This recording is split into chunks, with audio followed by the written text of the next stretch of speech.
Hello, welcome to Lowcountry View of Hilton Head. My name is Earl Yates, I'm your host, and today my guest is going to be Judge Beau Patterson. And today we'll speak basically on not only him as his past as being a judge, a family man, and just how he grew up in Colorado, moved here, but also Judge Patterson as a motivational speaker. I mean, we all need motivation at some time in our life, and finding someone very instrumental who can help you through hard times or just the unseen is very important. So for me, I had him on not only for you, my viewers, but also for myself. So Judge, how are you doing? Fine, thank you. Thank you very much for the invitation. I look forward to taping this interview. Well, it's been a long time coming. I can remember when we met for the first time at the West End, and it was just like, Judge Beau Patterson. Of course, I'd heard so much about you before that, and so to actually speak to you and then actually you accept my invitation, that was huge. So I'm very happy that you're on. Well, I'm honored. This reminds me of one of the young men in my life. When I was about 16, there was a young man who was about 30 years old. He was my English teacher in high school, and he said, "I have a lot that I can teach you." And I said, "I'm ready." When the student is ready, the teacher appears. He became a great mentor in my life. So I hope that my experiences that I'll be able to share a bit with today will be instrumental in someone else's life. Well, I'm sure all the experiences that you could give us is probably not going to fit in one show, but you know, that's going to be my luck, because I'll make sure that we speak after the show is over. But for our guests, just give us a basic background of where you're from. Of course, we spoke earlier that you're from Michigan but moved to Colorado. Give us a little background of your life. Okay. I'm the sixth of 6 children. My family, my mother and father met and married in Kansas City, Missouri, during this other economic time. What did they call it in the 20s? The Depression. Yes. And from that, they learned a lot of lessons. And I think some of those lessons they shared with all their children and me, too. It was that my mother said when her first son, my oldest brother, was born in 1929, there was a neighbor who had a child next door who also was born that same, well, a month earlier. So they both had to work during these tough times. Night, my mother worked, and Cora Samuels, she worked days. So her son was nursed by my mother at night, during the daytime, when she nursed both her son and my brother. My mother nursed her son and my brother when she was home during the daytime. That was one of the ways in which they addressed the dire economic times. So the things we're facing, it must be that we need to know that there are other ways and other avenues of trying to preserve our identity, our love, and our families during difficult and challenging times. That's sort of the seminal piece in my understanding that I must survive, I must persist, I must continue no matter how difficult the times are. And that's been an inspiration through my life. My parents, as I said, they had 6 children. And they moved to Colorado because my mother had asthma, and I was only 2 years old.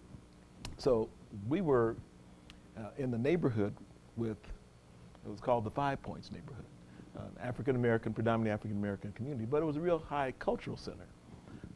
Count Basie would come down to the 5 Points and play, and Duke Ellington, and all these cultural events would go on in that area. Of course, I was just a young kid, so I'd sneak out in the afternoons or evenings and I'd watch these guys, and I'd come up in their cars, and it was so cool. And I began to love music. Some of the pro athletes would come through at that time, and from the Negro League, and a whole lot of things that made it a real cultural center.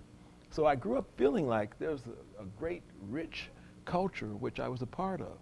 And that neighborhood nurtured me throughout my high school education. But I can't say it was always easy. When I was a senior in high school, I loved playing basketball. Although I got cut from the basketball team, I never saw a shot I didn't like. Well, I thought you were going to say because you were too short. I was fast, yeah, but I was a shooter. So I got cut.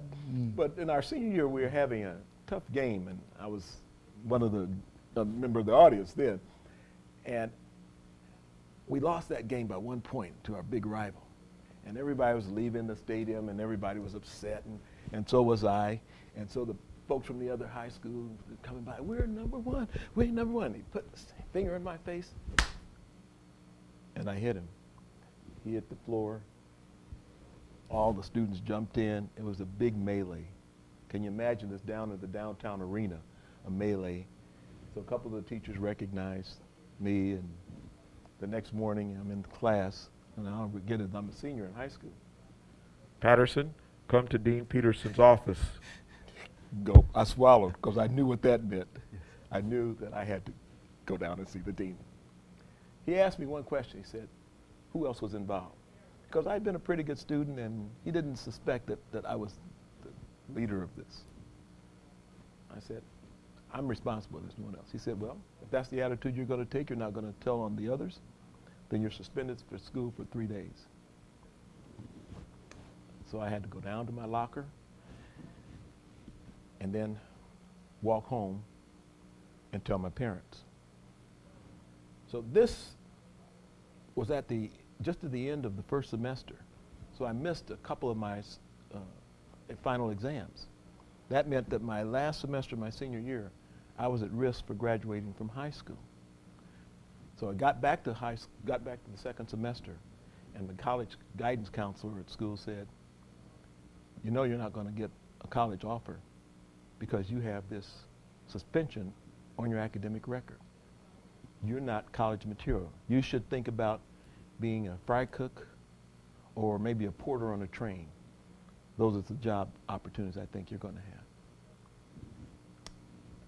But this same teacher, who I mentioned earlier, Ralph Beagle, my drama teacher and English teacher, he said, I'm not going to let you quit school. I'm going to work with you this second semester, and we're going to make sure you graduate, and you're going to go to college somewhere. He put me on the senior lead-in page for the yearbook, and there was a competition for one of the speaking spots in graduation speaker. First speaker was the valedictorian, of course, number one. I was not. The second speaker was the salutatorian, number 2 in the class. I was not. But I was in the top 25% of the class, even with the grades I lost from that first semester. And so I won the competition that he judged. So I delivered the closing graduation speech at my high school graduation. And I felt like I redeemed myself both in my school and for my parents as they sat out in the audience that day.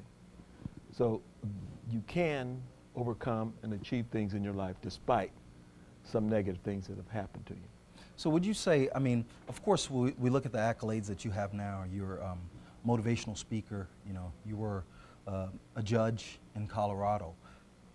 Would you narrow that down to being the point in your life where you turned everything around, or did you have other experiences just like that?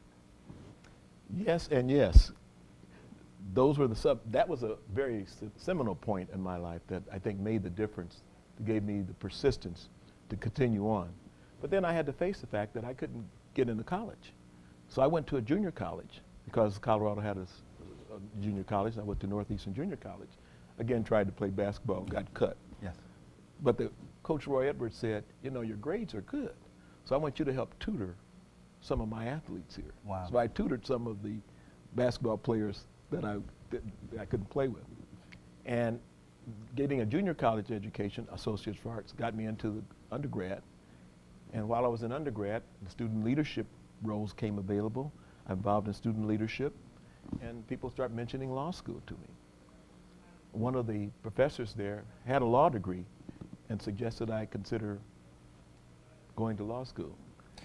And he helped support me to write my application and wrote a letter of recommendation. I was accepted to the University of Colorado School of Law and went on to law school and ultimately into practice of law.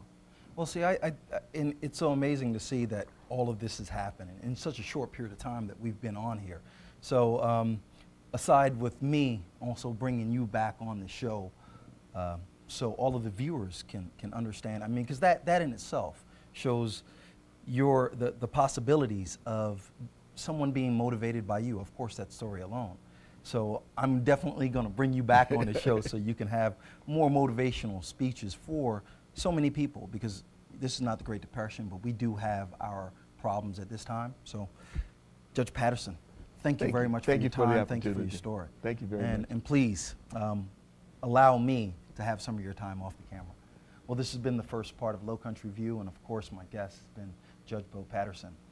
Judge Beau Patterson's, his online speaking comes at Please Rise, which is his motivational title and everything. So please, I believe that's going to be pleaserise.com. Correct. Yes, go on and see everything he has to say, and this is just a small part, I'm sure. Free articles are there for people's motivation. Absolutely. So we're going to take a break, and I'll see you in just a bit.